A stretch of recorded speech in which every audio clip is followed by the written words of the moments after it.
প্রথমে আমি কতটুকু পানি নিয়ে নিয়েছি একটা প্লেটের মধ্যে, ঠান্ডা পানি। তার ভিতরে আমি মোমটা দিয়ে দিচ্ছি।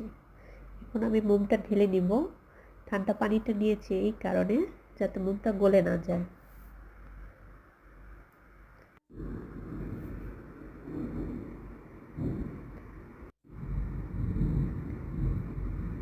তারপর আস্তে আস্তে ঢেলে দিচ্ছি সুন্দর করে। আস্তে আস্তে ঢালতে হবে, একসাথে ঢালা যাবে না, যাতে মোমটা গলে না যায়। কারণ যে মোমটা আমি ঢালতেছি এটা তো খুব গরম, এই জন্য।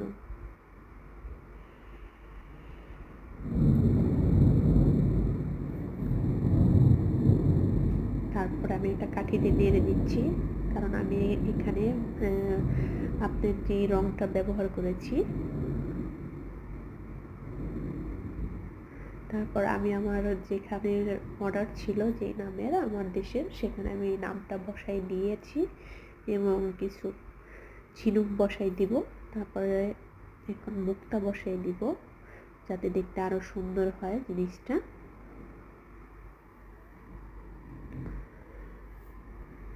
এটা আপনারা যেভাবে, যার যেভাবে মন চায় সে সেভাবে করে নিতে পারেন, কোনো সমস্যা। আমার অর্ডার এরকম ছিল তাই আমি এরকমভাবে করতেছি।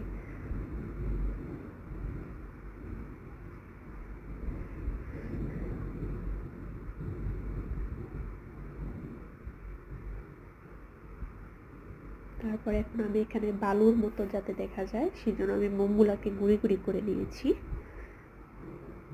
আপনারা যদি মোমটা গুঁড়ি করা দেখতে চান তাহলে আমি আরেকটা ভিডিও আপনাদের বানিয়ে দিব।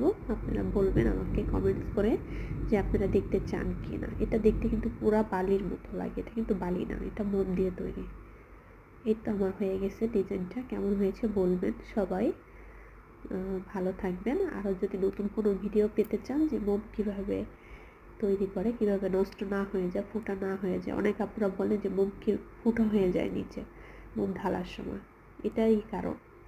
ঠান্ডা পানি নিতেই হবে আপনাকে একটা বাটির ভিতরে। ভালো থাকবেন। আল্লাহ হাফেজ। আসসালাম।